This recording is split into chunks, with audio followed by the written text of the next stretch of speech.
Footwork is arguably the most important part of tennis.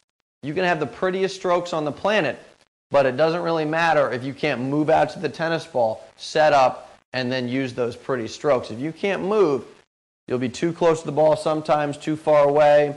Maybe the ball will be too low, too high. You won't be set up effectively to have the correct mechanics when you hit. The ready position is the foundation for most of your footwork when you're playing tennis. How you move around the court in one way or another is going to relate back to this position. And more generally, the ready position is an athletic stance. It's an athletic position.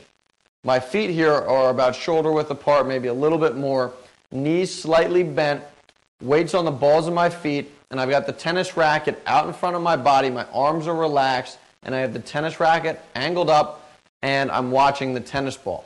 Behind me, I'm in the ready position, and to split step, I take a small hop. I'm not getting a ton of air. I'm only getting about an inch off the ground, and then I land. My weight transfers down. That's critically important. When you split step, the weight comes down, and I've got it on both feet. And if we zoom in a little bit, we can see a little bit more clearly what that's going to look like. I split about an inch of air, and then I land, and the weight centers down on both feet.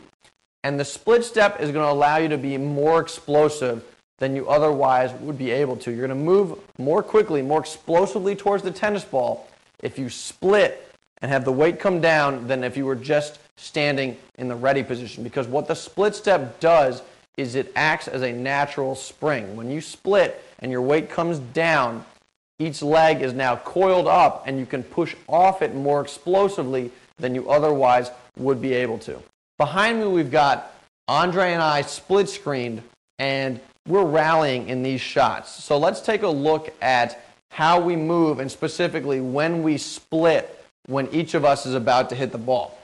So Andre on my left here is about to make contact, and as he swings forward, you can see now I'm starting to split step. So once he makes contact, I'm in the air, and then I land as the ball is traveling back to me, and now I can move out and adjust. And as I prepare to hit, and now I prepare to swing forward, Andre is now about to hit his split step. And once I make contact, the ball is now traveling back towards Andre. He's in the air, and then he lands, moves out to his ground stroke, and finally, one more time, he sets up, begins to swing forward, and now again, I'm hitting my split step. So as he makes contact, I'm in the air, and then I come down, and now I've realized where the tennis ball is going, so I can move explosively towards the ball very quickly. Once you hit your split step, you need to now move towards the tennis ball. And the very first step you take coming out of your split step is called the first step movement. Behind me, when I hit my split step, I'm going to hit a forehand, and again, I'm left-handed, so I step out with my outside foot, my left foot, and now my foot, when I step out, is more or less parallel with the baseline, and I'm going to push off in the direction that I'm moving to the tennis ball with my inside foot, my right foot. Once you complete your first step movement and your body is now sideways, you need to move to the tennis ball. Let's take a closer look at how I adjust my feet. I take those adjusting steps as I get into the various stances. First, we've got the open stance, and as I move out, I take those adjusting steps. Now I'm in the open stance. With the neutral stance, it's the same thing. I move out, take those small steps, and now I'm in the neutral stance. And finally, on the backhand side, we'll use a closed stance in this case. I move out, take those adjusting steps, and now I've got a closed stance. So again, those adjusting steps will give me that consistent point of contact regardless of what stance I'm using. Finally, let's take one more look at how moving to the tennis ball relates to the first step. First, we're going to look at a shot of my forehand, and I don't have to move to the ball. So I've taken my first step, and from here I immediately go into my adjusting steps because the ball has come right to me. I don't have to run to the tennis ball. Again, I just get my body in position to have the right contact point. Now let's go to a ball where I do have to run, and having hit the first step movement, I run to the tennis ball, but when I get close, again, I take those adjusting steps so I can be precise. After you hit the tennis ball, the next piece of footwork is pretty simple. What you need to do is get your feet and upper body facing the net. So if you hit with an open stance, that's pretty easy. Here I am in the open stance, having just made contact, and my upper body and my feet are pretty much square to the net, so I'm good to go with what I need to do subsequently. But if I hit with the neutral stance like I'm doing here, now I need to bring my back foot, in this case my left foot, around like I'm doing right now and get myself again square to the net. And this applies to the backhand. So if you hit with either a neutral stance or a closed stance on the backhand, your back foot needs to come around so you get your upper body and your feet facing the net.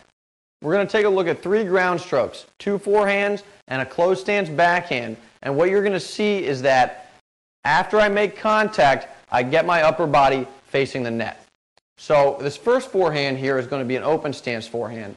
And from the completion of my first step movement, I move out to the tennis ball, I hit it, and now I'm facing the net because, again, with the open stance, I don't have to do anything because my feet are already more or less parallel at the baseline, upper body facing the net. From here, I'm good to go with the rest of my footwork.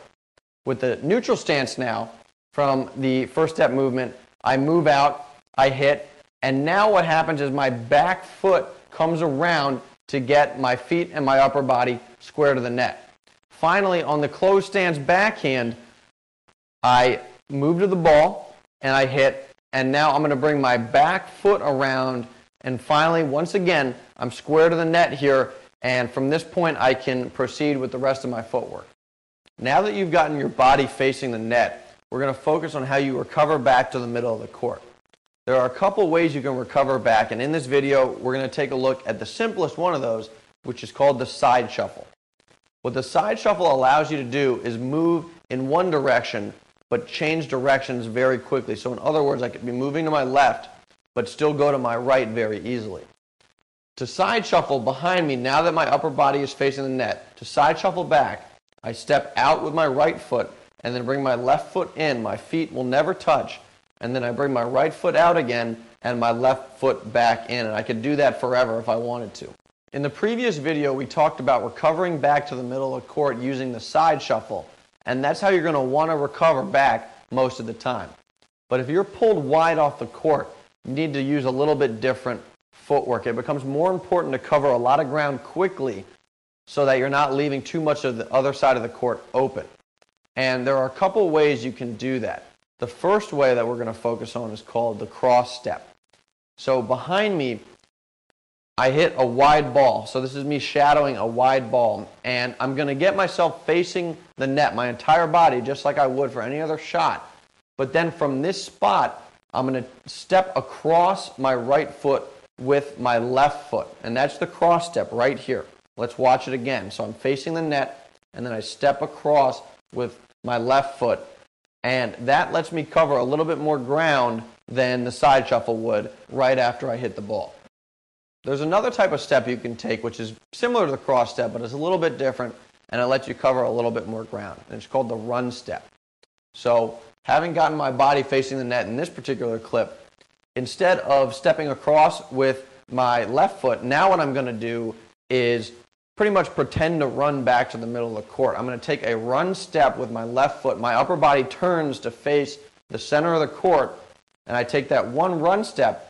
But what you'll see here is that after I take that one run step, I get my body back into the side shuffle.